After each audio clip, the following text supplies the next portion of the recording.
Welcome back. અને વાત ગરમીની કરવી છે। આગામી દિવસોમાં ગરમીનો પ્રકોપ વધવાનો છે। રાજ્યમાં 40 થી લઈને 44 ડિગ્રી સુધીની ગરમી પડવાની છે। ગરમીને લઈને હવામાન વિભાગે આગાહી કરી છે કે 5 દિવસ 40 થી લઈને 44 ડિગ્રી તાપમાન વચ્ચે શેકાવા માટે તૈયાર રહેજો। પશ્ચિમથી ઉત્તર પશ્ચિમના પવન ફૂંકાતા ગરમી વધવાની છે અને દરિયાકાંઠાના વિસ્તારોમાં ગરમ ભેજવાળા પવન ફૂંકાવાના છે। અમદાવાદમાં પણ પારો 43 ડિગ્રીની આસપાસ રહેવાનો છે।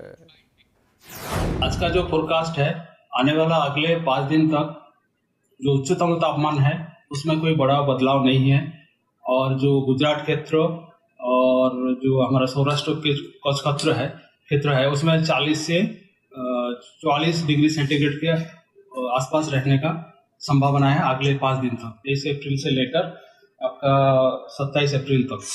लेकिन उसके आगे फिर उच्चतम तापमान में 2 से 3 डिग्री सेंटीग्रेड तापमान में बढ़ोतरी रहेगी। और जो आपका तटीय क्षेत्र है